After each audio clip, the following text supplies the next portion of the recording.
Assalamu alaikum everyone, how are you all? Hope you are all fit and fine. This is Arif, the founder, and CEO RX English 2.0. Let's get started. Our class already past 9 class and now continue my present class 10 day 10. Day 10 English spoken frequency day 10 topics pronunciation of P. P যদি শব্দের বা সিলেবালের শেষে থাকে তবে প উচ্চারিত হবে, কিন্তু ফ হবে না। আমরা শিখেছি পি ফ এর মতো হবে, ফি ফ ফি ফ ফি ফ এর মতো হবে, কিন্তু কিছু কিছু জায়গায় যদি পি যদি শব্দের অথবা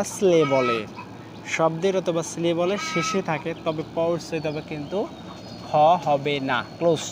যেমন সে খ্যাপ, CAP খ্যাপ, কি আছে? পিটা শব্দের শেষে আছে খ্যাপ, পিটা শব্দের শেষে আছে খাপ, পিটা শব্দের শেষে আছে খ্যাম্প, খ্যাম্প। হ্যাঁ, পিটা শব্দের শেষে আছে খাপ, পিটা শব্দের শেষে আছে খ্যাপ, পিটা শব্দের শেষে আছে nap. Okay, let's get started and repeat and loudly this word. Khap, khap, kham, khap, tap, nap, nap, tap, khap, kham, khap, khap. Okay, let's this video. Thank you my watching this video.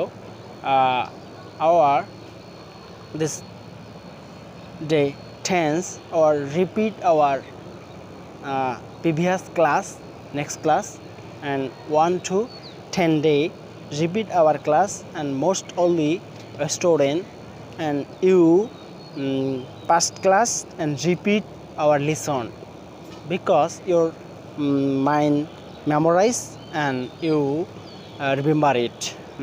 You learn more and more lesson and again this lesson, because you learn English, so repeat and repeat, because you anyone learner, so I think you most intelligent and obviously you are a meritorious boy and girls, so you learn spoken English, because your bright life, your good job and good salary, and you go to abroad study, higher study, so you need spoken English essential. So you day by day increase your spoken English, so you increase your life. তো thank you very much watching my video. যদি ভালো লেগে থাকে, আমি কষ্ট করে video করতেছি, একটু লাইকটা করে দিবা। যদি কোনো সাজেশন দেওয়ার মনে হয় বা কোনো পরিবর্তন আনার প্রয়োজন হয়, কমেন্টসে একটু জানাই দিবা, আমি রিপ্লাই দেওয়ার চেষ্টা করব। ওকে, থ্যাংক ইউ ভেরি মাচ। আসসালামু আলাইকুম।